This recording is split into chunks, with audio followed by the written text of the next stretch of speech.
सबसे पहले बात बांग्लादेश की करते हैं। भारत और बांग्लादेश के बीच रिश्तों में खटास बढ़ती जा रही है और बांग्लादेश जल रहा है। बांग्लादेश में बढ़ते तनाव के बीच भारत ने इंडियन वीजा एप्लीकेशन सेंटर्स में वीजा सेवाएं अगले आदेश तक रोक दी थी। भारत की इस कार्रवाई से बौखलाए बांग्लादेश ने भी भारतीय नागरिकों के लिए वीजा सेवाएं सस्पेंड कर दी हैं। आपको बता दें कि चटगांव में हुए विरोध प्रदर्शन के दौरान प्रदर्शनकारियों ने भारत के वीजा कार्यालय पर पथराव किया था और इसके बाद भारत ने खुलना, राजशाही और चट्टोग्राम में भी वीजा सेवाएं सस्पेंड कर दी थी। भारत ने रविवार को बांग्लादेश के दक्षिण पूर्वी बंदरगाह शहर चटगांव में स्थित इंडियन वीजा एप्लीकेशन सेंटर में वीजा सेवाएं अस्थायी रूप से रोक दी। यह फैसला शरीफ उस्मान हादी की मौत के बाद भड़के हिंसक प्रदर्शनों को देखते हुए लिया गया है।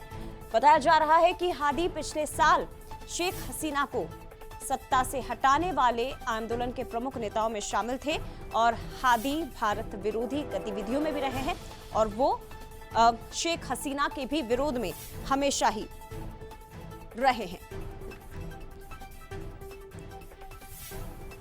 लेकिन बांग्लादेश की इस घटना ने एक बार फिर बड़े सवाल खड़े कर दिए हैं।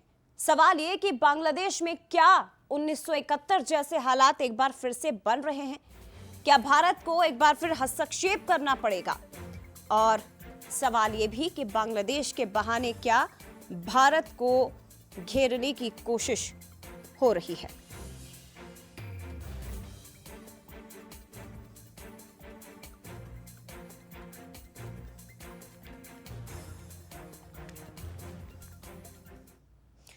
तो देखिए, बांग्लादेश में हिंदुओं पर लगातार अत्याचार हो रहे हैं, लेकिन क्या बांग्लादेश के लोग ये जानते हैं कि 1971 के युद्ध में भारत ने उस जमाने में क्या किया था? 1971 के युद्ध में भारत ने बांग्लादेश के लिए 500 करोड़ रुपए खर्च किए थे। 500 करोड़ उस जमाने में, जो आज के हिसाब से करीब करीब 25,000 करोड़ रुपए हैं। 1971 का ये पूरा घटनाक्रम। तो क्या ये माना जाए कि बांग्लादेश भारत के उन एहसानों को भूल चुका है जो भारत ने 1971 में किए थे और आजाद करवाया था बांग्लादेश को? लेकिन आज उसी बांग्लादेश में भारतीयों और हिंदुओं के खिलाफ अत्याचार इतने ज्यादा बढ़ गए हैं कि उन्हें जिंदा जलाकर मारा जा रहा है। भारत ने तब 500 करोड़ रुपए खर्च किए थे बांग्लादेश पर और आज वो 25,000 करोड़ रुपए हैं। 15 दिसंबर 1971 तक बांग्लादेश के लगभग 1 करोड़ रिफ्यूजी भारत में आकर रह रहे थे और इन पर भारत सरकार ने उस समय 525 करोड़ रुपए खर्च किए, जो आज के समय में करीब 25,000 करोड़ रुपए बनते हैं। यानी कि 50,000 करोड़ रुपए सीधे यही हो गए। अब इसके अलावा युद्ध में भारत की तीनों सेनाओं के करीब करीब 4,000 सैनिक शहीद हुए थे, जिसमें भारत के भी शामिल थे। हमारे लगभग 10,000 से ज्यादा जो सैनिक हैं इस युद्ध में घायल हुए थे। ये सब किस लिए किया गया? सब बांग्लादेश की आजादी के लिए किया गया, बांग्लादेश को आजाद कराने के लिए किया गया। और आज 54 साल बाद बांग्लादेश भारत के उस एहसान को भूल चुका है।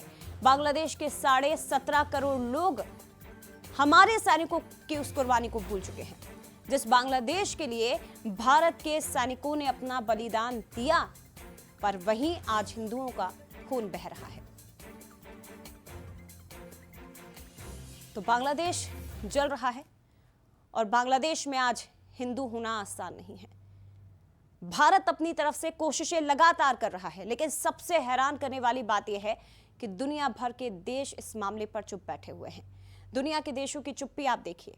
जो बड़े बड़े देश आज खुद को महाशक्ति मानते हैं, जो मानव अधिकारों की बात करते हैं, अपने आप में चैंपियन मानते हैं, जो लोकतंत्र की बात करते हैं, संविधान की बात करते हैं, मानव अधिकार की बात करते हैं, अभिव्यक्ति की आजादी की बात करते हैं, वो देश आज चुप बैठे हुए हैं और इन सारी कट्टरपंथी घटनाओं को देख रहे हैं चुपचाप। और ये देखकर भारत के 140 करोड़ लोगों को दुख इसीलिए हो रहा है क्योंकि हमारे देश के लोगों ने ही इसी बांग्लादेश के लिए अपनी कुर्बानियां दी हैं। और विदेश मामलों के जानकार ब्रह्मदीप अलूने जी हमारे साथ इस वक्त और ज्यादा बातचीत के लिए, विश्लेषण करने के लिए जुड़ गए हैं। ब्रह्मदीप जी, स्वागत है आपका बंसल न्यूज पर। जो हालात बांग्लादेश में बने हैं सर इस वक्त, जहां एक बार फिर से हिंदुओं पर अत्याचार हो रहे हैं, हिंदुओं को जलाया जा रहा है, मंदिरों पर हमले किए जा रहे हैं, क्या ये 1971 की घटना की यादों को ताजा करता है और क्या हालात एक बार फिर से उसी तरह के बन रहे हैं?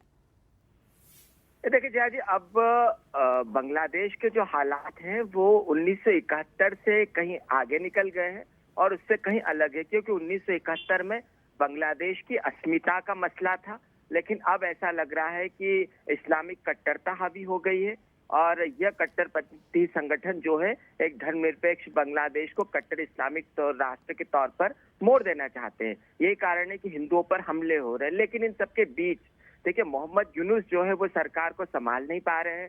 वो लगातार जो है कट्टरपंथियों के दबाव में, लेकिन संयुक्त राष्ट्र के महासचिव ने अब मोहम्मद यूनुस सरकार की आलोचना की और सख्त हिदायत दी है कि यह बर्दाश्त नहीं किया जाएगा। यहाँ तक कि अंतर्राष्ट्रीय स्तर पर मानवाधिकार आयोग भी सामने आया और उन्होंने भी इसकी आलोचना की है जो मंदिरों पर हमले हो रहे हैं। तो अब मोहम्मद यूनुस जो है वो वैश्विक दबाव में आते जा रहे हैं धीरे धीरे, और हाँ, लेकिन अभी भी वह कट्टरपंथियों के दबाव में है और इसी का नतीजा है कि दिल्ली में आपने देखा कि बांग्लादेश ने जो हाई कमीशन है उसको बंद कर दिया, ये कहकर कि बांग्लादेश जो वहां पर है, बांग्लादेश का जो उच्चायुक्त है वहां पर हमले हो रहे हैं। तो कुल मिलाकर हालात बहुत खराब है और अभी और इंतजार करना होगा कि कैसे फरवरी में चुनाव हो पाते हैं या नहीं हो पाते। लेकिन हाँ, हिंदुओं के लिए बांग्लादेश के हालात बहुत खराब है। जया जी, सर क्या इसके जरिए भारत को घेरने की कोशिश बांग्लादेश में हो रही है? वहां पैदा हुई अस्थिरता, हिंदुओं पर हिंसा, क्या भारत को घेरने की कोशिशों का एक परिणाम हम देख सकते हैं? और सवाल ये भी कि चुनाव से ऐन पहले हादी की हत्या, ये किस तरह की साजिश है सर? क्या चुनाव प्रभावित करने की साजिश और उसका परिणाम तो हम देख ही रहे हैं बांग्लादेश में जो हिंसक घटनाएं हो रही हैं?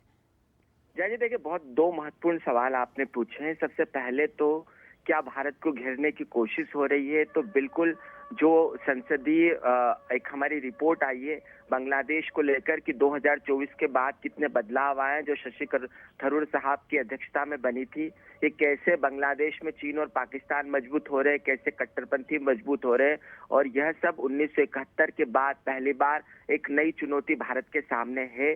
तो हमारी 4000 किलोमीटर की सीमा तकरीबन लगती है बांग्लादेश से, तो निश्चित तौर पर हमारी आंतरिक सुरक्षा के लिए बहुत बड़ा खतरा है। इस कारण से जो है वो हमको सतर्क रहना पड़ेगा। लेकिन दूसरा क्वेश्चन भी आपका बहुत महत्वपूर्ण है, हादी की हत्या होना और भात विरोध का आना। हो सकता है कि आईएसआई ने ऐसा किया हो, ऐसा करवाया हो, क्योंकि आईएसआई जो है वो भारत के खिलाफ बांग्लादेश में भावनाओं का इस्तेमाल करना चाहती है, और निश्चित तौर पर आईएसआई यदि और हत्याएं करवाती है और ऐसी चीजें करती है तो भारत विरोधी बढ़ेगा, और ऐसा लगता है कि पाकिस्तान जो है वो इस गहरी साजिश में शामिल है। एक और आखिरी सवाल सर, संक्षेप में जवाब दीजिएगा। अब भारत को क्या करना चाहिए?